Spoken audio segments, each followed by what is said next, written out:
Hi everyone, this is our channel Around My Story. Please like, share and subscribe. Ne nous sentons-nous pas tous spéciales parfois? J'ai grandi dans une maison d'orphelins. Je n'essaie pas de prétendre qu'il y avait quoi que ce soit de spécial à ce sujet, mais j'ai grandi avec cette voix lancinante dans ma tête qui me disait à quel point j'étais spéciale et que ma vie finirait par basculer du jour à la nuit. Il s'est avéré que je n'étais pas en train de délirer ou quoi que ce soit. Ce qui m'est arrivé est le rêve de tout enfant placé en famille d'accueil. Si seulement je savais ce que l'avenir me réservait.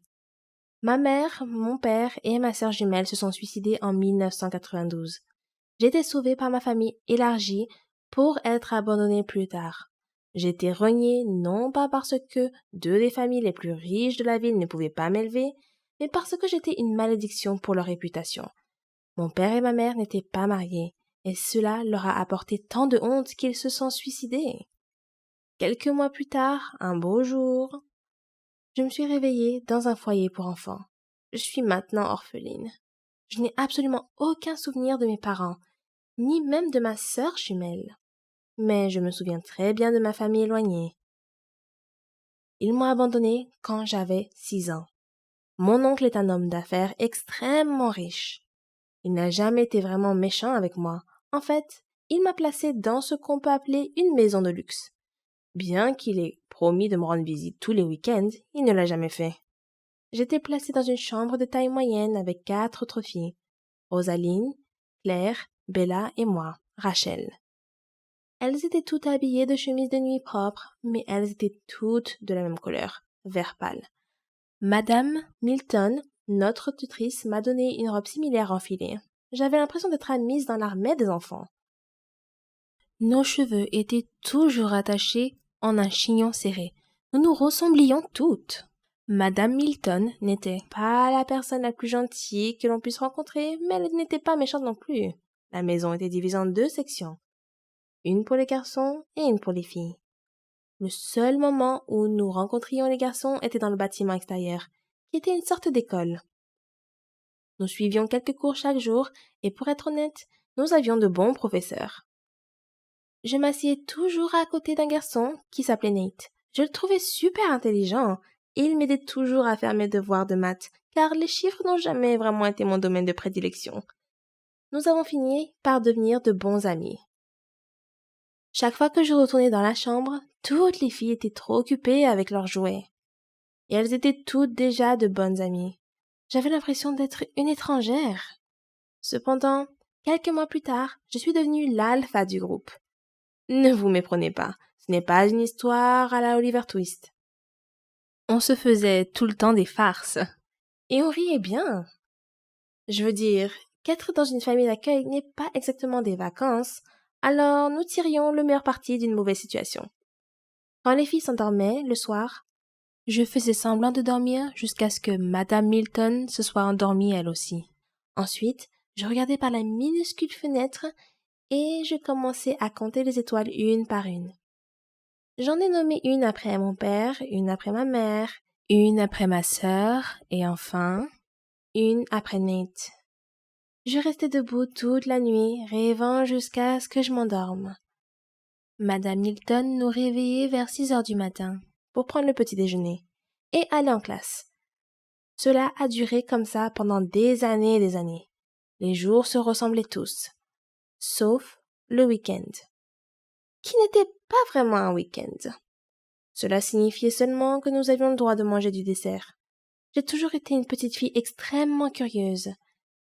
Et si Nate et moi sommes devenus si proches, c'est parce qu'il était curieux lui aussi. Nous n'avions aucune idée du monde extérieur. Nous avions tant de questions sans réponse, et parfois, nous inventions des réponses pour apprivoiser nos cerveaux. Les filles avaient des parents qui leur rendaient visite pendant le week-end, mais moi, je restais dans ma chambre. Parfois, je pleurais, et parfois je fermais les yeux en essayant d'imaginer à quoi ressemblait ma mère. Un jour, pendant le cours de sciences, Nate m'a demandé qui me rendait visite le week-end. Je n'ai jamais répondu. J'ai fait semblant de ne pas l'entendre. Mais dans un moment d'extrême confusion et de tristesse, j'ai écrit quelque chose sur un morceau de papier et je lui ai passé. Il disait « Sortons d'ici ». Nous avions 12 ans à l'époque. Je ne me souciais pas du tout des conséquences. Tout ce qui m'importait, c'était de sortir d'ici et de découvrir ce qui se passait dans le monde extérieur.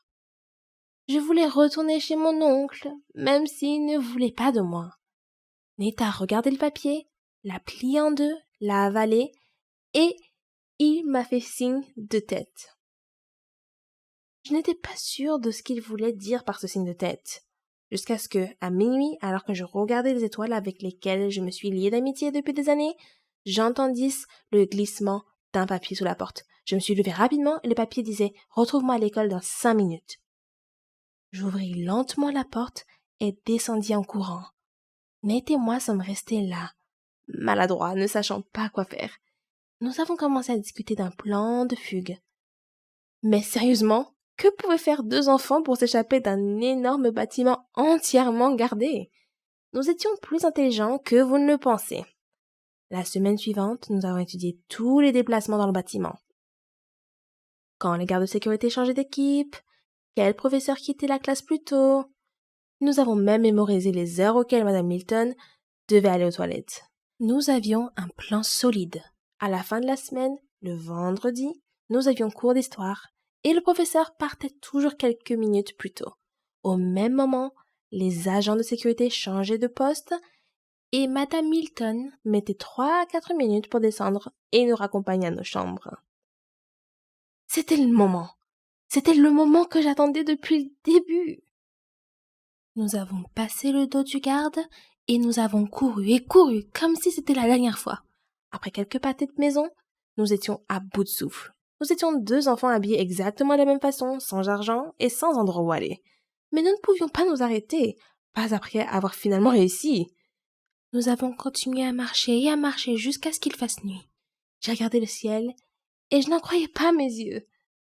Le ciel avait des étoiles à l'infini. J'ai laissé tomber mes cheveux et me suis débarrassée de ce stupide chignon que j'avais depuis des années. J'ai décidé que Nate et moi pourrions aller dans un magasin et demander un emploi convenable qui pourrait nous offrir un endroit pour vivre et de la nourriture. Oui, j'étais tellement intelligente et je le suis toujours. Nous sommes donc entrés dans une épicerie tenue par une vieille dame. Nous lui avons raconté notre histoire et elle nous a répondu « Je dois appeler la police ». Nous avons supplié et pleuré et la dame avait un grand cœur. Elle nous a offert des sandwichs et nous a dit que nous pouvions aider à livrer les courses dans le quartier. Nous avons immédiatement accepté. Nate et moi avons dû dormir sous une couverture à l'intérieur du magasin toutes les nuits. Ce n'était pas une situation idéale, mais nous adorions ce sentiment de liberté. Nous avions l'impression d'être des enfants héros dotés de super pouvoirs. Nous sommes restés avec la vieille dame pendant ce qui nous a semblé être une année. Si vous ne l'avez pas encore deviné, j'étais amoureuse de Nate.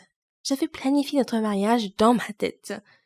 Et bien qu'il ne m'ait jamais répondu, je savais qu'il m'aimait encore plus. Un jour, nous avons entendu la vieille dame parler à un officier qui cherchait 2 enfants perdus. On a pris tout l'argent qu'on pouvait et on a couru par la porte de derrière. Je sais que c'est inconsidéré de voler la femme qui a subvenu à nos besoins, mais il n'y avait pas d'autre moyen. Nous avons rapidement arrêté un taxi et demandé au chauffeur de conduire le plus loin possible. Il nous a jeté un regard bizarre, mais lorsque nous lui avons montré l'argent, il a commencé à conduire. À ce moment-là, Nate m'a pris la main pour la toute première fois et m'a dit « Ça va aller ». J'ai senti mon cœur fondre sur le sol. Mais le bruit de la circulation m'a ramené à la raison. Le chauffeur de taxi conduisait bizarrement, mais aucun de nous n'était vraiment familier avec la conduite. Donc nous n'avons jamais vraiment fait attention.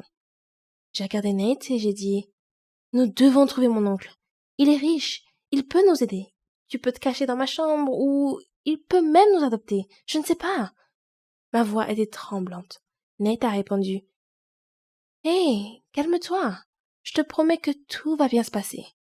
Rachel, nous sommes ensemble, c'est tout ce qui compte. Et je vais t'aider à trouver ton oncle. » Je n'ai pas entendu le reste de ses paroles. Je me suis réveillée dans un lit d'hôpital. J'ai crié à plein poumon.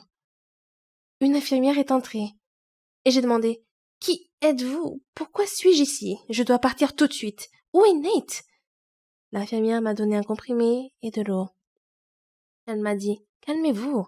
Vous allez vous en sortir, votre ami va bien. Vous avez eu un accident de voiture. Quel est votre nom? J'ai repoussé sa main et refusé de prendre la pilule. Je lui ai répondu: Je m'appelle Rachel et je dois voir mon ami tout de suite. L'infirmière est partie. Ensuite, un officier est entré. Il a commencé à poser des questions et j'ai continué à demander à voir Nate. Je n'ai jamais répondu à aucune de ces questions. Je lui ai demandé de rappeler l'infirmière et elle est venue. Je lui ai demandé de m'aider à m'asseoir droit parce que je sentais à peine mes jambes. Peut-être avais-je dormi trop longtemps. Elle est restée plantée là. J'ai baissé les yeux et je n'ai pas de jambes. Que s'est-il passé? J'ai demandé. L'accident est survenu, Rachel, a répondu l'infirmière. Maintenant je suis une orpheline infirme? Non, ça ne peut pas être vrai. Je ne sais pas pourquoi, mais j'étais super calme. Qu'est-il arrivé à mon ami? Il va bien. Où sont tes parents? J'ai fixé le plafond blanc et je n'ai rien répondu. Je ne sais pas comment, mais le lendemain matin, l'officier m'a réveillée. Je lui ai raconté toute l'histoire et j'ai décrit mon oncle et son nom de commerçant. J'avais besoin de toute l'aide possible, mais personne ne me disait rien sur Nate. Plus tard dans la journée, un médecin est venu m'expliquer que je devais subir une opération pour poser des jambes artificielles. Je ne savais pas ce que cela signifiait et j'ai demandé innocemment: Est-ce que cela veut dire que je vais remarcher? Le médecin m'a expliqué que je pourrais remarcher, mais que cela prendrait quelques années. Plus tard dans la journée, mon oncle est arrivé. J'avais un torrent de sentiments contradictoires, mais mes yeux étaient vides. Je ne pouvais pas verser une larme. La première chose qu'il a dite, c'est: Pourquoi t'as-tu fait ça, chérie? Il a osé m'appeler chérie et me reprocher ce qu'il avait fait lui-même. J'ai souri à moitié et j'ai dit: Le médecin a dit que je marcherais à nouveau. As-tu des nouvelles de mon ami? Il m'a dit que Nate avait une commotion cérébrale et était dans le coma. Et c'est là que mes yeux de glace ont fondu. Je me sentais coupable. C'était moi qui l'avais fait fuir. Si je n'avais pas été là, il aurait peut-être été en bonne santé maintenant. Oncle Todd, tu peux appeler le médecin pour moi? Ai-je demandé. Le médecin était très compréhensif, même s'il n'avait pas une idée précise de ce qui se passait. Il m'a expliqué que Nate irait bien. Et je l'ai cru. Mon oncle a payé pour mon opération, et pour le séjour de Nate aussi. C'est déroutant. S'il avait un si grand cœur, pourquoi m'a-t-il envoyé dans une famille d'accueil? J'ai perdu le fil des jours. J'aurais voulu être de retour à l'orphelinat, assise à côté de Nate pendant qu'il m'aidait à faire mes devoirs. Un mois plus tard, Nate allait mieux. Je l'ai vu quelques fois, et j'étais capable de faire quelques pas avec l'aide des infirmières. Mon oncle me rendait visite de temps en temps, et je voyais bien qu'il essayait de se faire pardonner. Mais n'était-ce pas un peu trop tard?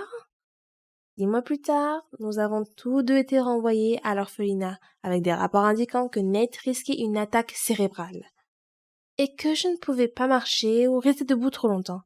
Mon oncle nous a proposé de rester chez lui, mais nous savions tous les deux qu'il ne le pensait pas. De retour à l'orphelinat, nous avons été traités différemment. Ce n'était tout simplement pas la même chose.